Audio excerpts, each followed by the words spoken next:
नाज़रीन, आपका फिर एक बार इस्तकबाल है हम बदलेंगे देश बदलेगा के इस प्रोग्राम में। हमने आपसे वादा किया था इरफान खान साहब के साथ हम और एक एपिसोड करेंगे डिफरेंट इश्यूज़ को लेके। हम फिर एक बार आपके सामने हाजिर हैं।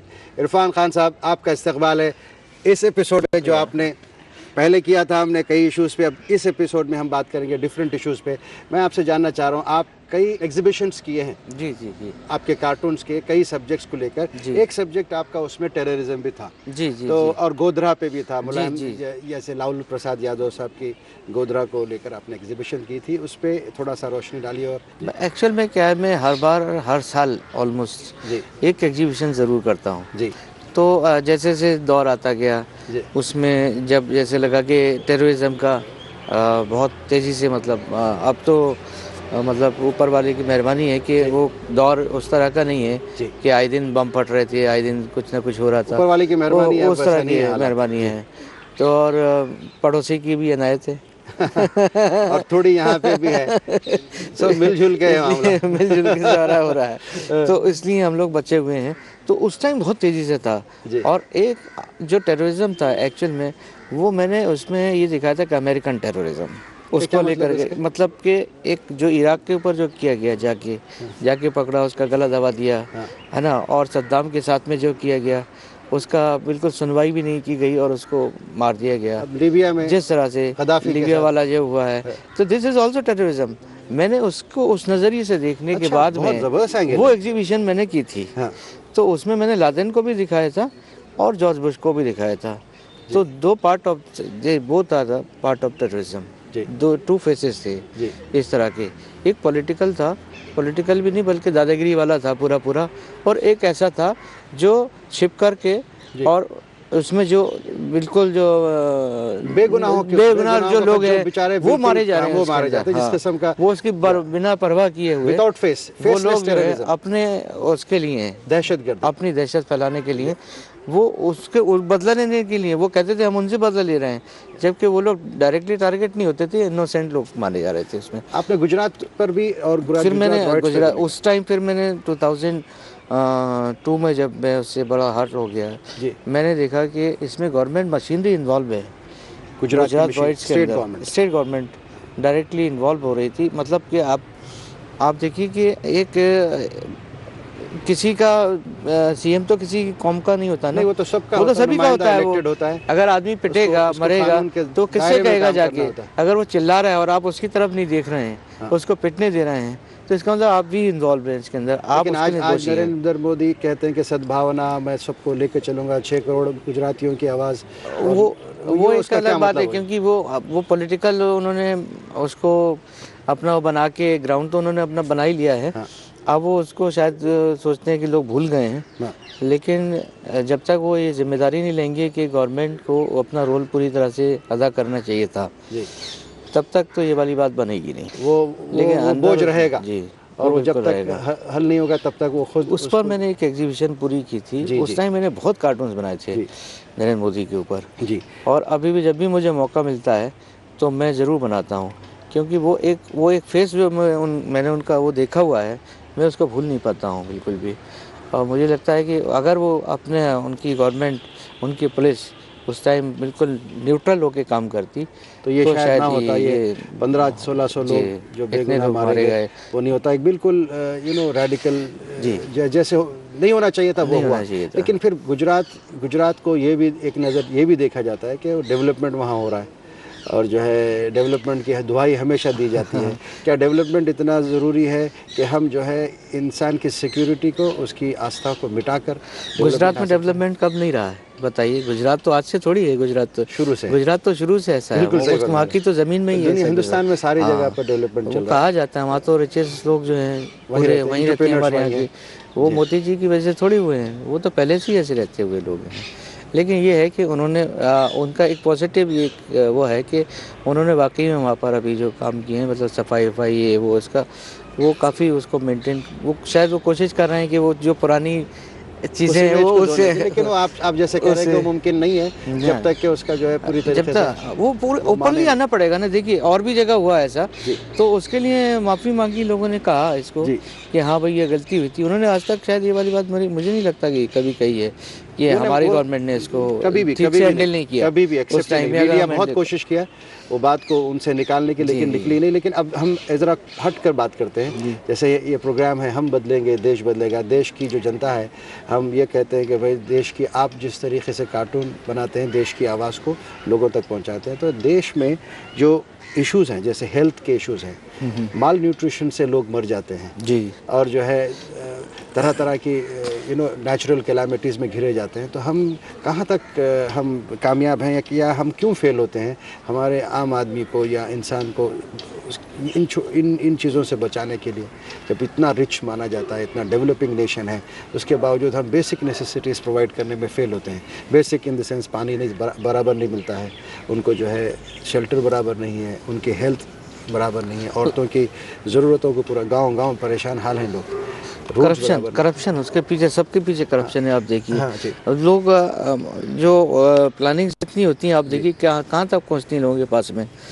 तो बजाय इसके हम लोगों ने अभी जो एक फूड वाला जो बिल अभी आया है, फूड सब्सिडी वाला है जैसे, तो उसमें बजाय वो खाना पीना देने की एक बात जो कही गई थी, उसके अलावा उन्हीं में से कुछ % लोगों को उनको खड़ा किया जाता है, उनके पैरों के ऊपर अगर खड़ा कर, वो पैसा बिल्कुल उनके डेवलपमेंट के ऊपर लगाया जाए। बात आप कह रहे हैं कि 1.2 ट्रिलियन रुपीस हिंदुस्तानी टैक्स पेयर का पैसा इस पर खर्च होगा, बहुत अच्छी बात है जी। मैं पहले भी वो कितने लोगों तक वो रोटियां पहुंचेंगी? वो रोटियां तो पहुंचती नहीं है, वो कागज़ में रह जाती हैं लोगों तक, वो फूड पहुंचेगा नहीं। मुझे लगता है इतना लोगों तक नहीं पहुंचेगा। 75% में से हम लोग हर बार अगर 5% लोग भी कम करते हैं और वो खड़े हो जाते हैं अपने पैरों पर, तो वो आपका उधर कम होता जाएगा, बर्डन कम होता जाएगा। आप जो बात कर रहे हैं बहुत ही अहम बात है जी। इतने सारे दानिशमंद और पॉलिटिकल पार्टीज और फाइनेंशियल एक्सपर्ट्स रहने के बावजूद ये क्यों नहीं सोच रहे हैं? ये बिल्कुल समझ में नहीं आने वाली बात है कि उनका सतर बढ़ाने की बात क्यों नहीं सोचते हैं। आपको कहाँ लगता है कि ये प्रॉब्लम है, ये जानबूझकर है या जो है सही मानों में ये लोग भूल चुके हैं कि ये काम ऐसे नहीं ऐसे होगा? एक्चुअल में वो उस तबके की तरफ देखने वाला, उनकी तरफ आवाज़ उठाने वाले जब तक लोग नहीं आएंगे सामने, और उसको जैसे मैंने बताया है इस नज़रिए से भी अगर देखें तो करप्शन एक तरफ कम होगा, दूसरी तरफ कंट्री में डेवलपमेंट भी बढ़ेगा ही बढ़ेगा। इरफान खान साहब, यहाँ पे फिर एक बार एक टाइम हो चुका है हमारे इस प्रोग्राम में, एक छोटा सा ब्रेक ले। नाजरीन आप कहीं जाइएगा नहीं, हम अभी लौटते हैं। नाजरीन आपका फिर एक बार इस्तकबाल है हम बदलेंगे देश बदलेगा पर। इरफान खान साहब, आप तो कार्टूनिस्ट हैं, आप अपनी बात को जैसे हमने बार बार कहा कि आप आवाज़ उठाते हैं। मुझे एज ए प्रोफेशन, कार्टून जो प्रोफेशन है आपने सक्सेसफुली आप उसको निभा रहे हैं और तरक्की होगी इंशाल्लाह, लेकिन एक तबका होगा जिसमें ये ख्वाहिश होगी कि मैं भी कुछ करूं और उनके पास सलाहियतें होंगी कार्टूनिस्ट बनने की, तो आप क्या एडवाइस देंगे? मैं उनको ये बताना चाहता हूँ कि ये कार्टून जो है वो एक नहीं, मतलब 4 चीज़ें जो है मिला के बनाई जाती हैं इसके अंदर जी। क्या क्या होता है इसमें? इंग्रेडिएंट्स बहुत ज़्यादा पड़ते हैं और उसमें आप तो सबसे पहले तो स्टडी आपकी होना चाहिए। स्टडी आपकी जितनी ज़्यादा होगी, जितना पॉलिटिकल उसको समझेंगे, चीज़ों को अवेयर होना चाहिए, उनको अवेयर होना चाहिए, उनको बहुत पढ़ना चाहिए। वो जब तक वो पढ़ेंगे नहीं तब तक एक्सप्रेस नहीं कर पाएंगे, चीज़ों को नहीं समझेंगे। रेफरेंसेस बहुत होना चाहिए दिमाग में आपके, ड्राइंग आपकी अच्छी होना चाहिए ताकि आप फटाक से उसको जो भी है आपके सामने से निकले। एक बार कोई आदमी निकल गया तो उसको अगर बनाना है हमको तो हम उसको ड्रॉ कर लें। वो ऑब्जर्वेशन आपका होना चाहिए और प्रेजेंस ऑफ माइंड आपका बहुत ज़बरदस्त होना चाहिए कि आपको बस आया और एकदम से आइडिया, फिर ह्यूमर होना चाहिए उसके अंदर, पंच होना चाहिए और सेंस ऑफ न्यूज़ होना चाहिए। सबसे बड़ी बात मैसेज होना चाहिए कि आज के अगर मुझे 4 खबरें मिलती हैं तो मैं किस पे कार्टून बनाऊंगा जो इम्प्रेसिव होगी, कल इम्प्रेसिव होगी और जो लोगों से जुड़ी होगी, सबसे ज़्यादा लोगों से जुड़ी होना चाहिए जी। ये जो प्रोफेशन है इसमें कितने आप कोई एकेडमीज़ हैं हिंदुस्तान में या नहीं? इसमें कोई एकेडमीज़ नहीं है और इसको ये वही वाली बात है कि गला तो ऊपर से आएगा लेकिन यहाँ पर आप सुर तो लेके आना पड़ेगा, ऊपर वाला ही देता है वो। तो इसमें ये है कि कोई क्लास तो इसका होता नहीं है जी। तो इसमें यह है कि आपको खुद प्रैक्टिस करनी पड़ेगी और सोसाइटी से लेना पड़ेगा, सोसाइटी से इनपुट्स पूरा सोसाइटी से आता है, रिसर्च खुद करना पड़ेगा, बिल्कुल घर घर घूम के आपको खुद कैमरा बनना पड़ेगा, अपना कैमरा बनना पड़ेगा, अपनी आंखों का कैमरा बना के फिर जब तक आप सोसाइटी से नहीं बनाएंगे। कैरेक्टर्स पूरे सोसाइटी से मिलते हैं, उसको पेपर पर लेकर आ रहे हैं। इंटरफेथ को आज के सतर पे आज के हिंदुस्तान में आप किस तरह स्ट्रांग मानते हैं कि कितना ज़रूरी है कि मज़हबों के बीच में इत्तेहाद हो और ये सारे जो मुश्किलें हैं हिंदुस्तान के साथ उससे लड़ने के लिए ताकत पैदा हो, क्योंकि एक मुत्तहिद होंगे तो हम जो है सारे मुश्किलों को हल करने के काबिल बनेंगे। बिल्कुल, इस पे वो तो उस दायरे से एकदम से बाहर निकल के आना चाहिए सारे लोगों को, और ये नहीं सोचना कि भाई ये हिंदुस्तानियत को बाहर निकलने में, हाँ, और उनको ये मिल गया है। जैसे कि जब अभी रिजर्वेशन की जैसी बात हुई, तो उसके ऊपर दूसरे लोग जो दूसरी कम्युनिटी वाले अगर इसको सोचें कि भाई हम अनसेफ हो गए ऐसा करके, तो ऐसा नहीं है, क्योंकि धीरे धीरे करके जो भी कमज़ोर तबका है उसको अगर मदद मिलती है, हम उसको अगर मजबूत करते हैं तो दूसरा भी मजबूत होगा। आप मजबूत हैं तो दूसरा मजबूत होगा, दूसरे कौम के लोग भी मजबूत होंगे, तो बहुत अच्छा होगा, ताकि सब बराबर से। नेशनलिज्म जो आप अप्रोच जो है ना नेशनल, आज आम हिंदुस्तानी के जहन में, स्पेशली यूथ के जहन में, आप कैसे समझते हैं कि वो किस तरीके से अवेयर है कि आज मैं हिंदुस्तानी हूँ, ये ज़्यादा ज़रूरी है और मुझे एक हिंदुस्तानी की तरह अपनी ज़िंदगी को गुजारना है, ये जज्बा आप देखते हैं? मैं मतलब अन्ना के मूवमेंट में मैं देखता था लोगों को जब वहाँ पर आके, और वो यूथ उसके अंदर काफ़ी बैक कर रहा है इस बार, सबसे बड़ी बात ये है। तो इसका मतलब है कि अवेयर तो है वो जी, लेकिन उसको डायरेक्शन नहीं है कोई ढंग का। अच्छा, वो एक तलाश में है, जिसकी तलाश में वो अन्ना के मूवमेंट के साथ में जुड़ रहा है। अच्छा, आके तो उसको एक ऐसा प्लेटफॉर्म चाहिए, चाहे वो राहुल गांधी का हो चाहे अन्ना का हो, लेकिन उसमें पॉजिटिव उसको दिखाई देगा कि उसके अपने भी बातें उसके अंदर, अपने फ्यूचर की बातें उसके अंदर। आपने राहुल गांधी की बात छेड़ दी, तो मैं ज़रूर पूछूंगा कि आप ये देखते हैं कि यूथ रिलेट करता है राहुल गांधी से हिंदुस्तान में आज, वो कहाँ तक कामयाब है? क्योंकि आपने छेड़ी ये बात, तो मैं चाहता हूँ कि इस पे पूछा जाए। वो उसके साथ में अपने आप को रिलेट करता है डेफिनेटली, क्योंकि एक एज का एक अट्रैक्शन तो उनका है ही, बना हुआ है। तो लेकिन जब तक वो उसकी बात नहीं करेंगे, सिर्फ आप अंदर जो बात कह रहे हैं वो ग्राउंड, जब तक रियलिटी में नहीं आएगी वो, तब तक उससे कोई फ़ायदा नहीं होगा। भीड़ जुटाने से तो कुछ नहीं होगा, हाथ हिला दिया हमने और लीडर बन गए। नाजरीन, आप कहीं जाइएगा नहीं, हम यहाँ पर एक छोटा सा ब्रेक लेते हैं, लौट कर आएंगे। हमारे आखिरी सेक्शन में हम बात करेंगे मोरालिटी पर, हम ये गुफ्तगू को जारी रखेंगे, आप कहीं जाइएगा नहीं, अभी लौटते हैं। नाजरीन, आपका फिर एक बार इस्तकबाल है हम बदलेंगे देश बदलेगा के इस प्रोग्राम में हम बात कर रहे हैं इरफान खान साहब से। इरफान खान साहब, ब्रेक पे जाने से पहले मैं पूछ रहा था कि राहुल गांधी कामयाब हो रहे हैं यूथ के अंदर अपनी जगह बनाने में, उसी बात को थोड़ा आप बताइए, क्योंकि आप काफ़ी घूमते रहते हैं हिंदुस्तान में, कई यूथ से आपका कांटेक्ट है, मीडिया से कांटेक्ट है, क्या इम्पैक्ट है राहुल गांधी का? एक्चुअल में क्या है ना, मैंने जहाँ तक महसूस किया कि उनकी इमेज अभी काफ़ी तेज़ी से आगे बढ़ी थी जी, उस पॉजिटिव डायरेक्शन के अंदर, और बहुत तेज़ी से वो हीरो बने थे और लोगों ने उनको बहुत पसंद किया। बिहार से पहले इवन एक टाइम अभी जब आया था, जब वो पार्लियामेंट में बोले थे लोकपाल के ऊपर, जिस दिन वो बोले थे, जब सोनिया जी इधर नहीं थी, और पता नहीं वो किस उसमें उन्होंने वो स्पीच को बोला, तब से मैंने देखा कि थोड़ा यूथ जो है वो उनको थोड़ा सा डिटैचमेंट उसमें हुआ है, उसको उनकी इमेज के अंदर उतना मतलब वो नहीं है, मुझे लगता पहले है। जो पकड़ था वो पकड़ थोड़ी कम हुई है। यूपी में लगता है कि पकड़ है। यूपी में तो देखिए, यहाँ बैठ के तो अभी कुछ नहीं कहा जा सकता। वहाँ के लोग बताएंगे कि वहाँ पर जो झुग्गियों में झोपड़ी में वो सोए हैं उसका कितना असर हो रहा है। वहाँ पर अभी मेहनत तो उन्होंने काफ़ी की है, और वो बिल्कुल उसी तरह से है जैसे कि साल भर एक बहुत ही स्टडी करता है बच्चा और बोर्ड का एग्ज़ाम देता है, और उसी तरह से उतनी ही गंभीरता से वो भी उसकी तैयारी कर रहे हैं जी। उसका रिजल्ट कैसा आता है, अगर सप्लीमेंट्री आ गई तो साल बर्बाद हो जाएगा। यूथ से जुड़ी हुई और एक बात है जी, आज का यूथ, आप उसके हैबिट्स के बारे में, उसकी मोरालिटी, उसका ज़ील जी, आप कैसे देखते हैं उसको, यूथ को? यूथ सही डायरेक्शन में चल रहा है? यूथ एक्चुअल में अभी फैंटेसी के अंदर नहीं है, उसने अपनी दुनिया को एक मोबाइल, SMS और आईपॉड के अंदर बंद करके रख लिया है, और उसको ये पता नहीं है कि एक्चुअल में बाहर सड़क पे क्या हो रहा है, रियलिटी क्या है। अगर हिंदुस्तान का यूथ ऐसा है जैसा आपने कहा कि उसकी जो है क्लोज सोसाइटी है, वो एक एडमेंस है उसके अंदर, वो बात को समझने के लिए पूरी तरीके से तैयार नहीं है, क्या वो कमी जो उसमें है, वो कमी उसको इश्यूज से जोड़ रही है, जो इश्यूज को पूरी तरीके से नहीं समझ रहा है? ये भी हो सकता है। मैंने कहा ना, वो डायरेक्शन की उसको ज़रूरत है जो है, तो उसको लग रहा है कि शायद जहाँ से वो भटक रहा है जिस रास्ते से, उसमें सही रास्ता दिखाने वाला ये आदमी तब तो वो अन्ना के मूवमेंट के साथ में जुड़ रहे हैं ना कि आज का जो यूथ है उसका जो अपॉर्चुनिटीज़ हैं जॉब्स वगैरह की बहुत बड़ी अपॉर्चुनिटीज़ हैं, आईटी सेक्टर्स है और दूसरे opportunities for job right from छोटे जॉब से लेकर बड़ी जॉब्स तक बहुत जॉब आज मिल रही है, उसके पास पैसा आ गया है। लेकिन इसके बाद पेरेंट और जो है यूथ के बीच का जो रिलेशन है वो रिलेशन स्ट्रेंथन हुआ है या वीक हुआ है, ये एक इम्पॉर्टेंट बात है।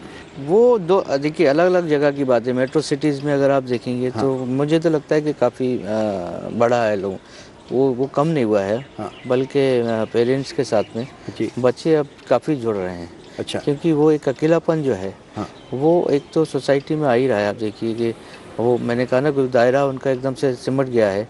वो लोग जो हैं 2-4 फ्रेंड्स, उसके ज़्यादा उन लोगों के पास होते नहीं है। वेस्टर्न सोसाइटी में ये प्रॉब्लम बहुत बड़ा है। एक तो बर्डन बहुत ज़्यादा, आप देखिए स्टडी का बहुत ज़्यादा प्रेशर आ गया बच्चों के ऊपर। तो इसलिए वो क्या करते हैं, उनके पास वो उतना जितना टाइम होता है वो पेरेंट्स के साथ में ही गुजारना पसंद करते हैं। उनके साथ जुड़ाव उनका बढ़ रहा है बल्कि कम होने के में। जो टेलीविज़न मीडिया है जी या इंटरनेट है या दूसरे जो गैजेट्स हैं जैसे टेलीफोन, एसएमएस वगैरह, इस पे कई एलिगेशंस लगते हैं और मैक्सिमम यूज़ जो होता है यूथ ही करता है, टीन्स पे जैसे आपने। तो इसका इन्फ्लुएंस इनकी कैरेक्टर बिल्डिंग में कितना पॉजिटिव है और कितना नेगेटिव है? देखिए उसमें आप ये डिपेंड करता है आपके ऊपर कि आप किस तरह से उसको यूज़ कर रहे हैं। वो बेहतरी के लिए तो है ही, क्योंकि टाइम लोगों के पास है नहीं है एक दूसरे तक पहुंचने के लिए। वो क्या यूज़ करेंगे, तो इंटरनेट के ज़रिए ही आप देखिए सब लोग एक दूसरे तक पहुंच रहे हैं, एक दूसरे से जुड़ भी रहे हैं उसमें। लेकिन उसमें क्या है कि मैं अभी देख रहा था कि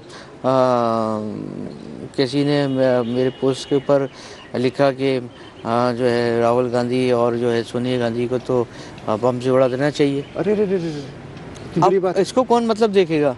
तो देखने इसीलिए तो अब उसको मतलब इस तरह की बातें आपको ये फ्रीडम इसलिए थोड़ी दी गई है कि आप कुछ भी कहीं पर भी बोल दें, तो उसको रोकना भी ज़रूरी है। हाई कोर्ट ने एक ऑर्डर पास किया है 3 दिन पहले, जब ये सारी आवाज़ें उठ रही थी। मैं भी इंटरनेट से जुड़ा हुआ हूँ और पूरे सोशल मीडिया पे मेरा प्रेजेंस है।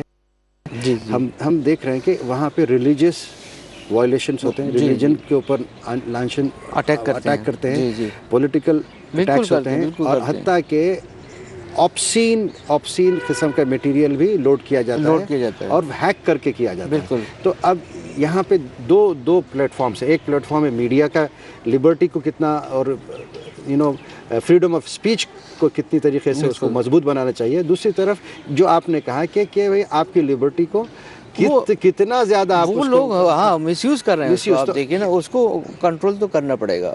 ये ऑर्डर आ गया जिसमें ये खुली तरीके से लिखा गया कि जो ऑब्जेक्शनेबल मटेरियल है सारे को पहले क्लियर करना पड़ेगा। क्या डेफिनेशन हो सकता है आपकी नजर से? मैं वही करना, डेफिमेट्री अगर होता है। अब ऐसे तो मैं अगर कोई कार्टून बनाऊंगा तो कल को वो कह देंगे, कोई भी आके कह देगा डेफिमेट्री हो गया, जिसको बुरा लगेगा।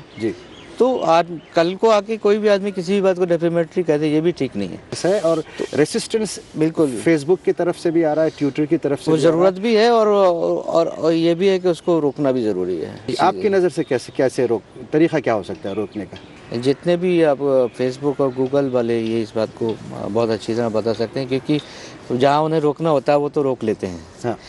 तो अगर हम लोग इस पर उनसे कहें, अगर इसके ऊपर बात की जाए तो उसमें मदद वही लोग कर सकते हैं कि कैसे रोका जा सकता है। तो पूरी तरह से ये पाबंदी होना चाहिए कि रिलीजियस तो कुछ चीज़ होना ही नहीं चाहिए उसके ऊपर।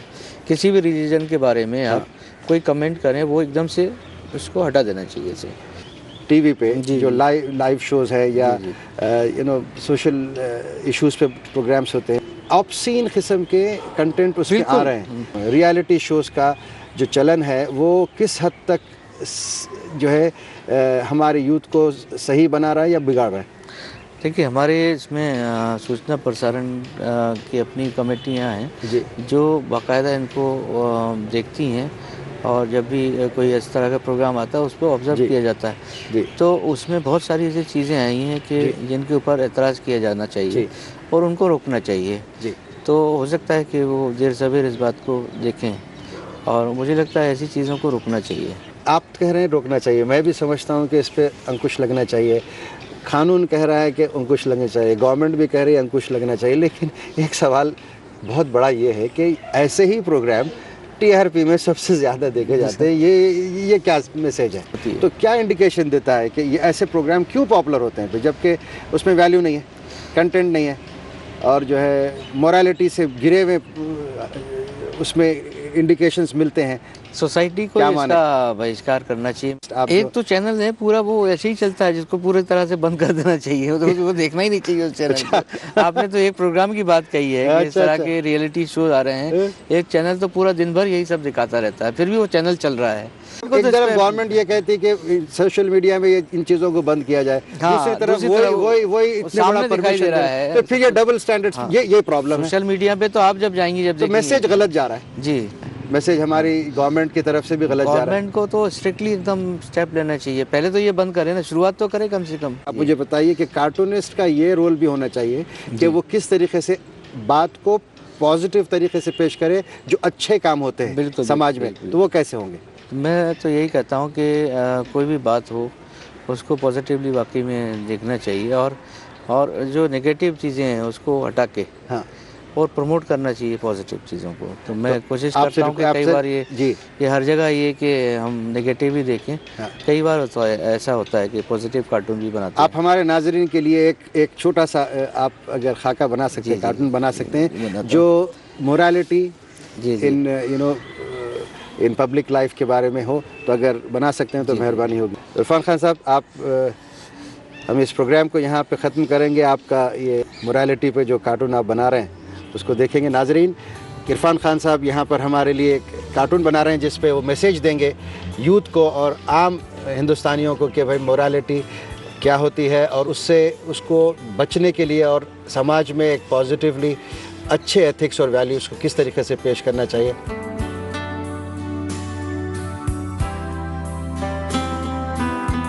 हम इस प्रोग्राम को यहीं पे ख़त्म करेंगे और अगले हफ्ते हम किसी और शख्सियत के साथ और एक नए सब्जेक्ट के साथ आपके सामने फिर आएंगे। मुझे आदिल मोहम्मद को आप इजाज़त दीजिए। खुदा हाफिज़, जय हिंद।